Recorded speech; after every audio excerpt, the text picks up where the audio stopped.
Selamat pagi, kembali lagi kita akan membahas mengenai materi pelajaran agama Katolik.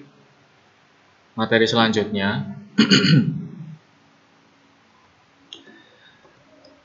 kita akan membahas pelajaran 6, yaitu tentang Raja Salomo yang bijaksana. Baik,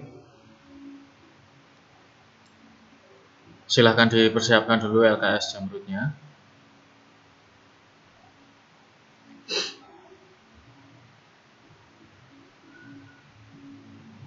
Kita siapkan hati untuk berdoa dalam nama Bapa dan Putra dan Roh Kudus. Amin.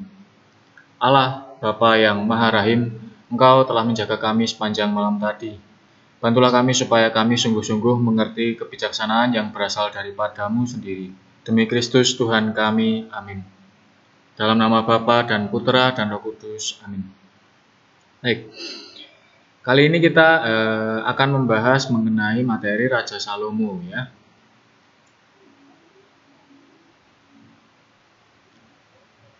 Raja Salomo yang menggantikan Daud, ayahnya, justru meminta kebijaksanaan kepada Allah waktu Allah menanyakan kepadanya apa yang ia minta. Jawab Salomo kepada Allah, "Berilah hamba-Mu ini hati yang tahu menimbang perkara untuk menghakimi umat-Mu dengan dapat membedakan antara yang baik dan yang jahat. Sebab siapakah yang sanggup menghakimi umat-Mu yang besar ini?" Inilah yang disebut kebijaksanaan. Kebijaksanaan itu muncul dari hati.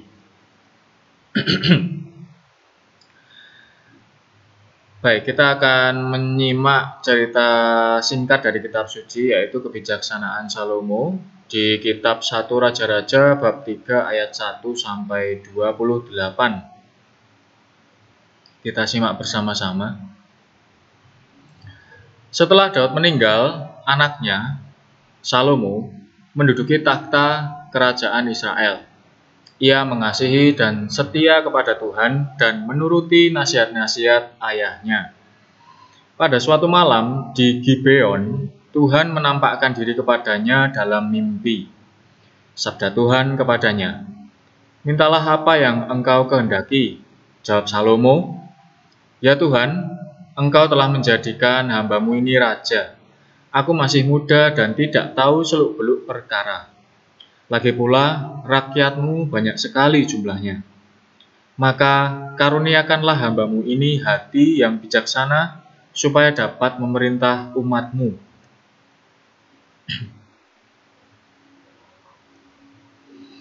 Tuhan bersabda kepadanya, "Oleh karena engkau meminta hati yang bijaksana dan tidak menghendaki kekayaan dan umur panjang, maka akan kuberikan kepadamu kebijaksanaan seperti belum pernah ada sebelum engkau atau sesudah engkau. Tambahan pula, kuberikan kepadamu umur yang panjang." Selanjutnya, nah ini. Tak lama kemudian, datanglah dua orang perempuan menghadap Raja Salomo.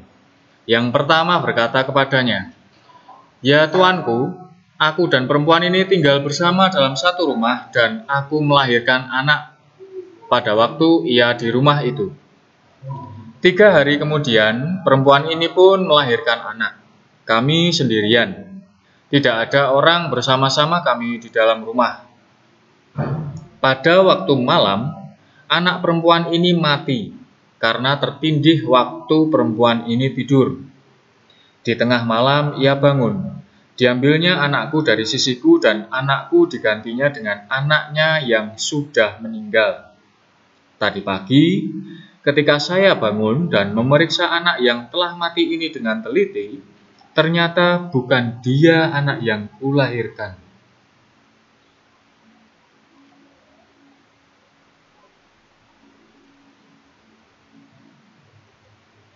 Tetapi perempuan yang lain berkata, "Bukan, anakku masih hidup.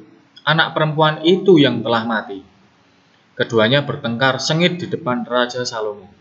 Maka Raja Salomo berkata kepada prajurit, "Ambilkan pedang dan belahlah anak yang masih hidup menjadi 2 bagian. Separuhnya diberikan kepada perempuan ini, sebagian lain diberikan kepada perempuan itu. Mendengar keputusan raja, perempuan yang anaknya masih hidup berkata, "Saya memohon, ya tuanku, berikanlah anak yang masih hidup kepada perempuan itu. Jangan membunuhnya."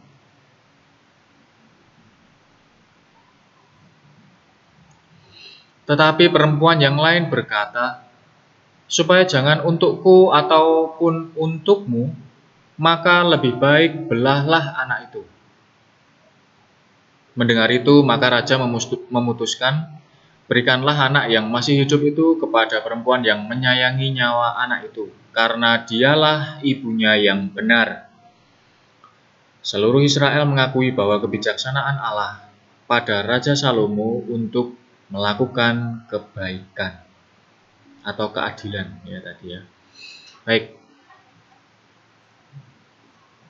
Selanjutnya kita akan membahas mengenai apa yang sudah kita simak dari bacaan kitab suci tadi mengenai Raja Salomo. Jadi Raja Salomo itu meminta kepada Tuhan ya hati yang bijaksana. Ia menyadari bahwa ia masih muda dan harus berhadapan dengan banyak perkara dari rakyatnya. Maka Salomo tidak meminta kemuliaan dan kekayaan. Nah, ini sebab kemuliaan akan diperoleh dari kebijaksanaan hati. Raja yang bijaksana akan dicintai dan dihormati oleh rakyatnya. Itu yang diminta oleh Raja Salomo, bukan harta maupun umur panjang ya. Tapi kebijaksanaan hati, walaupun pada akhirnya Allah memberikan karunia Salomo berumur panjang. Keadilan pun akan diperoleh apabila keluhan orang didengar dengan hati.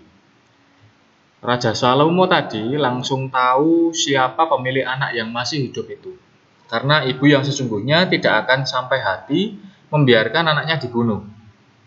Maka keputusan Raja Salomo dinilai adil. Jadi kita tadi sempat menyimak bersama ya bahwa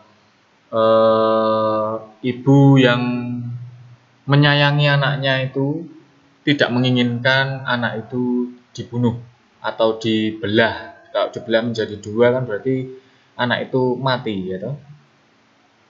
Tuhan sendiri tidak menilai manusia dari hukum tertulis. Santo Paulus berkata, "Hukum tertulis itu mematikan, tetapi roh menghidupkan." Itu ada di kitab 2 Korintus bab 3 ayat 6.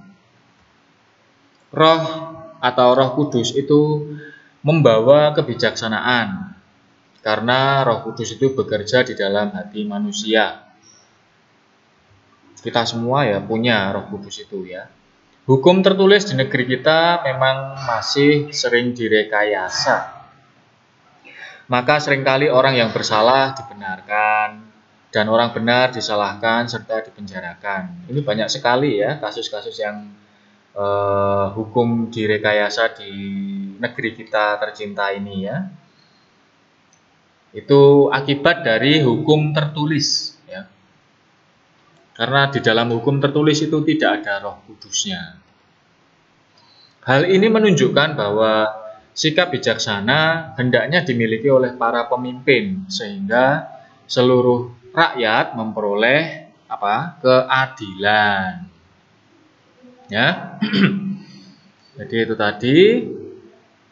Kemudian dari materi yang kita simak bersama, Pak Pras memberikan tugas ya kepada kalian untuk yang pertama mengerjakan LKS Jamrut halaman 33 sampai 35 ya. Mengerjakan LKS Jamrut dikerjakan di LKS ya, menggunakan ballpoint tentunya ya. Yang ketiga, foto tugas bisa dikirim via WA. Jadi WA-nya Pak Pras ya. Kalau semisal orang tuanya belum pulang dan pulangnya sore atau malam ya bisa dikirimkan nanti malam. Ya. Paling lambat jam 9 malam. Karena di atas jam 9 malam saya istirahat. Kemudian nomor 4, Minggu depan LKS Jamrut akan Pak Pras bahas dalam bentuk video materi ya. Baik, begitu saja. Apabila ada yang kurang jelas bisa langsung ditanyakan kepada Pak Pras. Mari kita tutup dengan doa. Dalam nama Bapa dan Putera dan Roh Kudus. Amin. Allah Bapa yang Maha Rahim, Engkau telah memberi kebijaksanaan kepada Salomo sehingga Salomo berlaku adil dan bijaksana kepada rakyatnya. Berilah juga kepada kami roh kebijaksanaan supaya kami selalu bertindak adil terhadap sesama kami. Demi Kristus Tuhan kami, amin. Dalam nama Bapa dan Putera dan Roh Kudus, amin. Baik, sekian dari Pak Pras. Apabila ada keterlambatan materi, Pak Pras mohon maaf. Terima kasih, berkah dalam.